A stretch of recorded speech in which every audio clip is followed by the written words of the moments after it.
ازيكم عاملين ايه؟ اهلا بيكم في قناتي، قناة يوميات سناء. النهارده هنعمل عشاء مع بعض. ماشي، عشان النهارده الخميس. عاملين ايه؟ اخباركم؟ وحشتوني، يا رب تكونوا بخير يا رب. يسعد الله اوقاتكم يا رب، في كل مكان وفي كل وقت وفي كل دقيقة. يا رب يكرمكم ويوسع رزقكم ان شاء الله. اللي تعمل شير ولايك للفيديو ده وتعمل متابعة للقناة، ربنا يكرمها بزيارة سيدنا النبي عليه افضل الصلاة والسلام.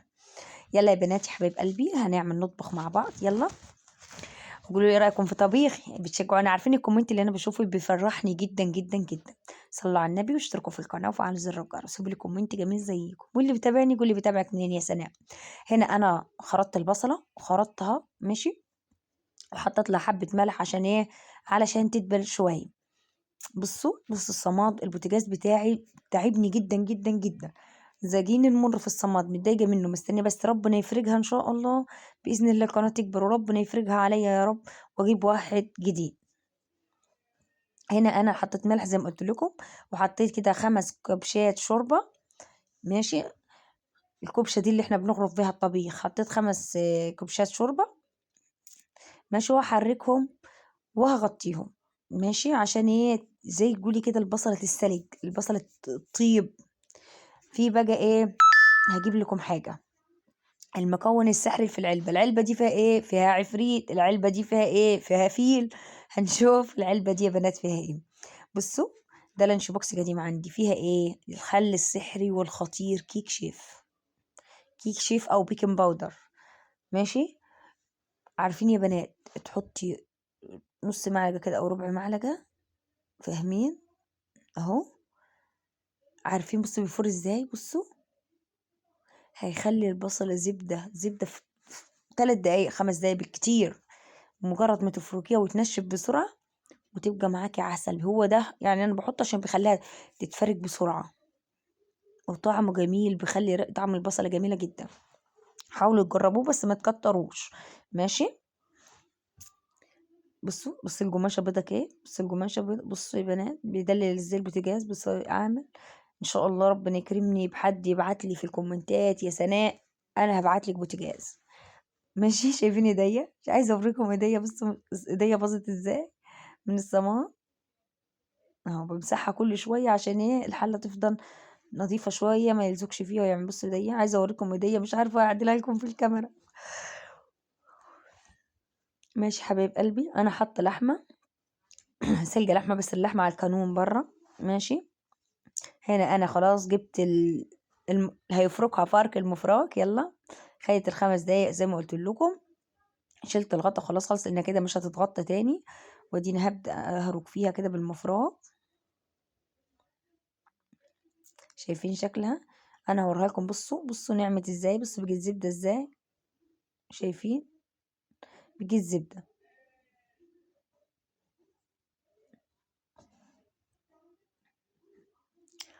شايفين يا حبايب قلبي؟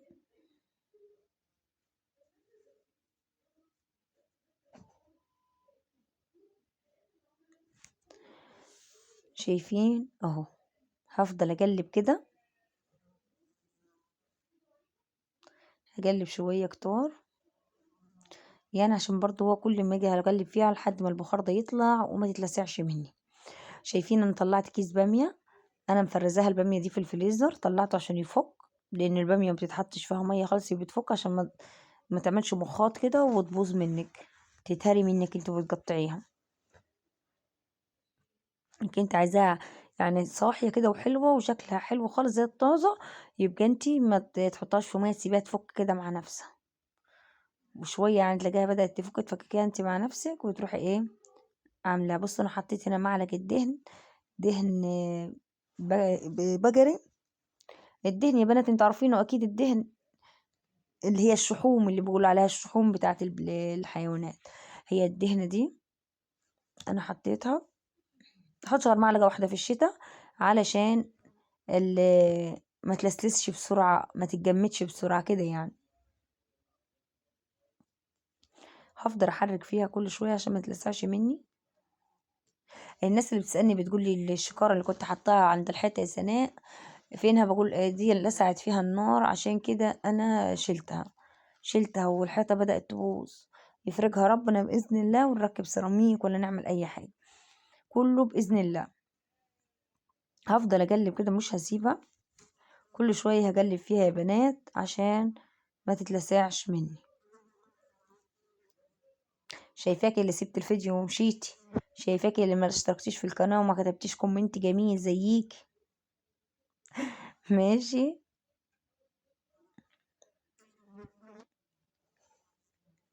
حبايب قلبي،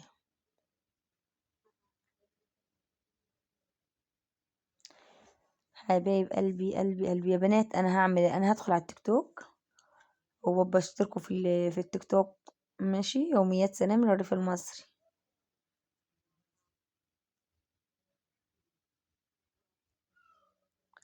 يلا حبايب قلبي، يا ريت تدعموني باللايك الحلو.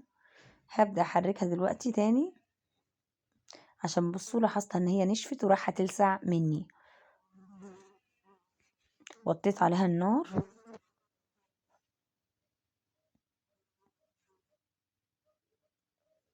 وهفضل اعمل فيها بحيث ان هي تدوب نفسها بنفسها، بس اهم حاجة توطي النار. بصوا لما وطيت النار ايه اللي حصل، بدأت الحتة اللي لسعت تخلع لنفسها.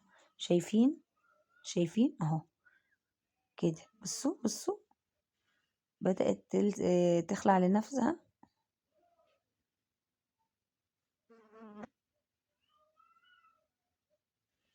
اهو، بدأت لنفسها تخلع.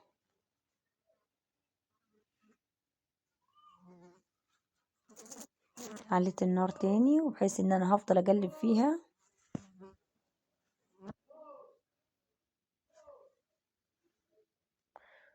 مش هسيبها يا بنات لحد ما لونها يتغير. هنا لونها بصوا، جرب ياخد اللون الذهبي او بدأ يغمق شوية. بصوا يا بنات، شايفين ايه اللي في الطبق اللي انا دايباه ده؟ شايفين لما انتوا تطيبوا لحمه او تطيبوا بطايه او فرخايه بتلاقوا كده على الوش لونه اصفر كده زي دسم، سمنه كده من فوق عايمه. دول انا بشيلهم بالكبشه او بالمعلقه الكبيره وبكبهم هنا في الطبيخ البصله. ده لما تطيب البصله بيعمل وش رهيب. ماشي، هبدا اكب فيهم بالتدريج كانهم سمنه معايا بالظبط. ماشي، هيغنوني عن السمنه، يعني بيساعدوني في نفس الوقت ان انا ما احطش دهون كتيره بتبقى دهونها منها فيها. طيب انا اللحمه منها فيها، بالذات لما تعملوا بطايه سكوفي، يا لهوي يا لهوي خطيره، تلاقي الشوربه بتاعتها صفراء وجميله. شايفين؟ بصوا انا عايزه اوريكم ملحوظه تاني هنا. شايفين؟ انتوا شايفينها هنا لسعت مني، هروح كبه ايه شويه شوربه اهو. بصوا، وهوطي العين. بصوا يعني لو شفتيها بالمنظر ده ما تخافيش وتقولي اتحرقت مني، لا، ده توطي العين خالص ونقطة شوربة وتكبيها عليها. بصوا اهو، خلاص طلعت اهو، مفيش اي حاجة وما لسعتش مني. شايفين عملت ازاي؟ مجرد ما انت هتمشي المفرق مرة واتنين هتروحي تلاقي الدنيا كويسة خالص.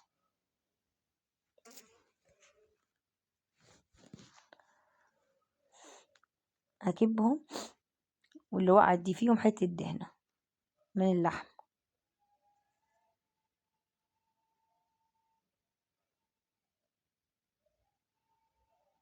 شايفين؟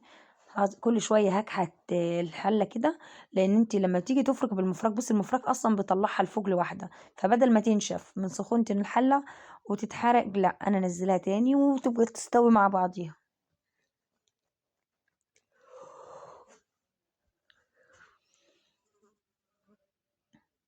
شايفين يا بنات؟ هنا بقى هنقول الحله على الناحيه التانية عشان الصمات كتر خالص، يمكن العين دي ما تصمتش اكتر، يعني عندها يعني كويسه شويه. بصوا هنا اللون اتغير كده. انا صفيت الطماطم انا كنت عاملاها في الشوربه زي بنات صاحيه، وبعدين ضربتها في الخلاط زي ما قلت لكم، انا كنت مفرزاها صاحيه. شايفين لونها اتغير كيف؟ ده بقى ذهبي.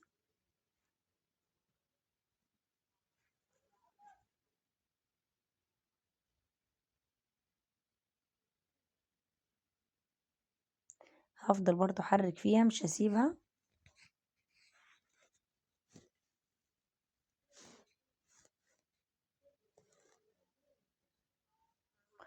عشان ما تلزقش مني، لان هي خلاص بدأت اللون هيتغير.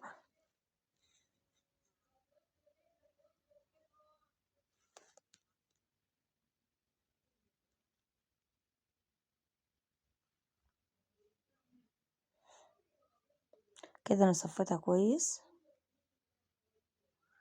كبت لها كبش الشوربة عشان لو فيها اي حاجة، لان انا بضربها في الخلاط بتبقى تخينة. زي ما تريهم كده هنكب شوية منهم من الطماطم اللي انا ضرباها، دول في حدود 6 طماطميات صغيرين يعني، مش كبر قوي يعني، وسط كده جول. بس هقلبها ازاي عشان ما تلسعش مني، ولو في حد لاسع تفك بسرعة.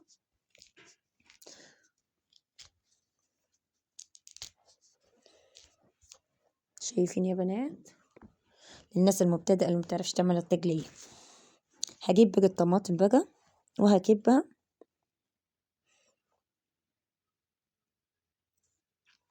وهقلبهم كويس. المية اللي كبيت الشوربة اللي كبيتها انا من شفشف الطماطم، من شفشف الخلاط دي، انا يعني عملت الخلاط بشوية شوربة عشان ايه ما خسارة يا بنت انتوا هنا الطماطم. ماشي، هقلبها كويس.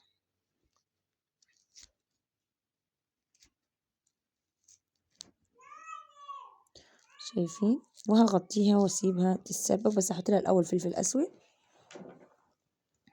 بصوا زي نص معلقة،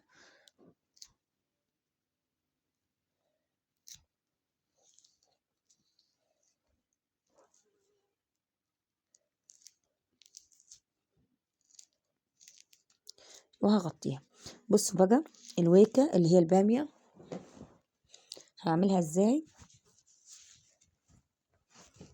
هفصصها باميايه باميايه، بحيث ان احنا ايه، ما هنخليش يا بنات اللي ما احطش فيها ميه، ما احطش فيها اي حاجه عشان ما تبوظش مني. بصوا انا فصصتها كيف وهي فيها تلج. شايفين؟ هبدأ ان انا اقطعها بصوا. ودول كنت منجيهم من الزرعه من شجرات الباميه اللي عندنا، بس ايه لقيتهم صغيرين هحطهم برضو عليهم.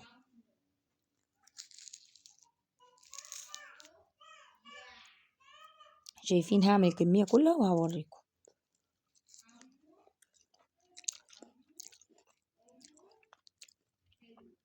هنا عملت الكميه كلها. بصوا الصمام، شايفين الصمت مضايقني خالص اقسم بالله، بهدل لي الدنيا.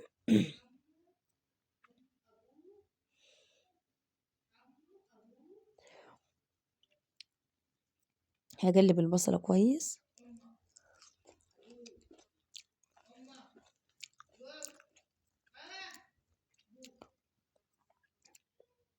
حطيت شوربه في الباميه عشان اسلقها بيها.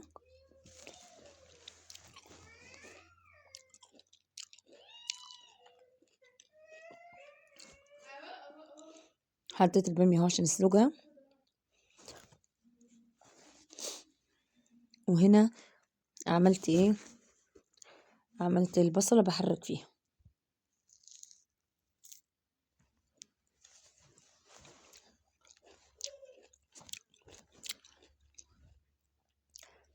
السر الخطير بقى، عايزه اقول لكم على السر الخطير اللي كانت جدتي وجدتي بتعمله.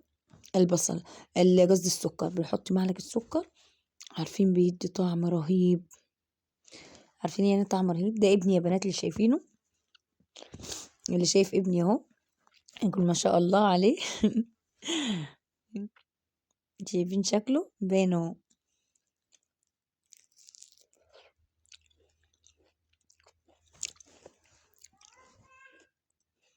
وهنا بقى جت اللحظة الحاسمة، السمنة البلدي. اللحظة الحاسمة ايه؟ السمنة البلدي تدي طعم وريحة للتقلية والبصلة في حتة تانية، بتخليها في حتة تانية. ماشي؟ شايفين يا حبايب قلبي؟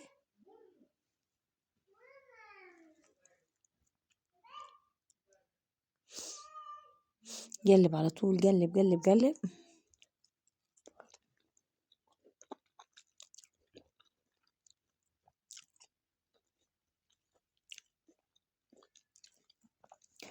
كمل عبال ما تنهتوش وحاساها هيقع في الحلة، عشان كده رفعت شوية.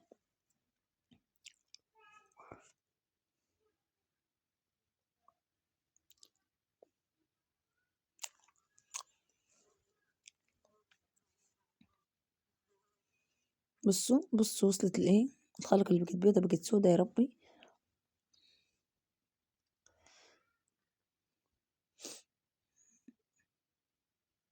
خلاص كده جرب تستوي،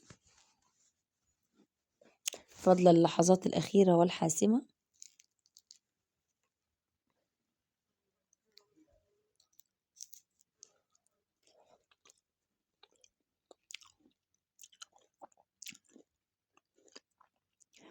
دول شوية شوربة كانوا زايدين من باقي الطماطم،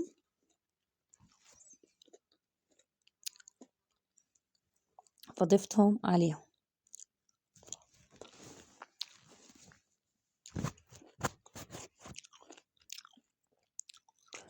هنا بقى جبت حالة اللحمة من على القانون عشان أزيد ايه البصلة.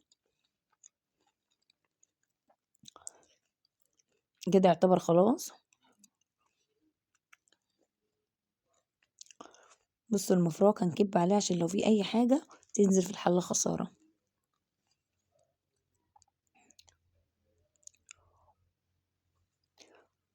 هزود كده التقلية بتاعتي. بصوا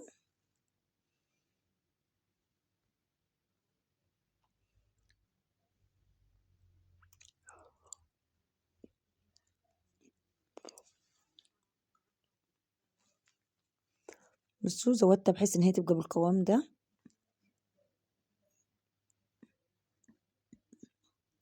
لو طريت عن كده تطرح حاجة بسيطة خالص.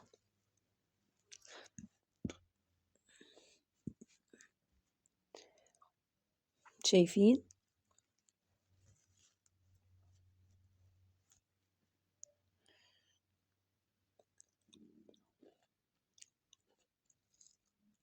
هولع العين اللي ورا عشان ارجعها عليها. وهنا بقى انا كده زدتها واسيبها تاخد غلوة. هنا بقى احط طبق ألمونيوم واحط فيه زيت وسمنة بلدي عشان نبدأ نطش للبامية.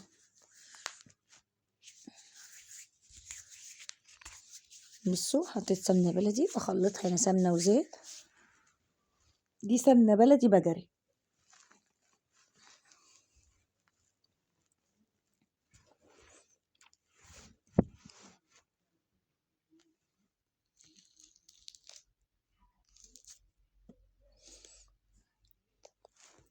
انا كنت نسيت اطلع برطمان التوم من الفريزر، ماشي، فاديني ماسكاه وخبطته بالسكينة بحيث ان انا اقدر اوجع منه لان هو ضابس وانا نسيت اطلعه.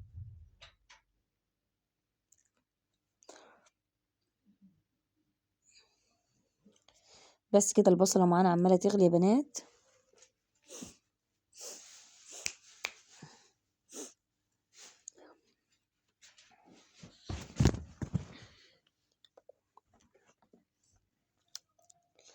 هجيب اللحمة، بصوا غلت ازاي، هجيب اللحمة كده وارميها فيها تاخد غلوة واحدة عشان اللحمة مستوية في الشوربة، بحيث ان هي تندمج معاها او يعني يبقى ايه تاخد من طعم البصلة والتقلية ويبقى طعمها جميل.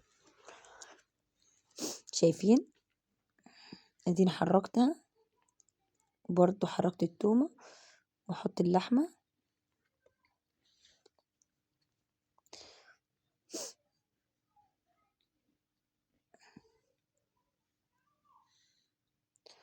وهحركها وخلاص كده وهغطيها. هقلبها كويس عشان كلها تشرب من بعضيها واسيبها تاخد غلوتين 3 وخلاص واطفي عليها، وكده مهمتها خلص. كده ركز مع التومة بقى، علي النار عليها شوية وابدأ احركها. الم بقى حاجتي اللي استعملتها عشان تتغسل.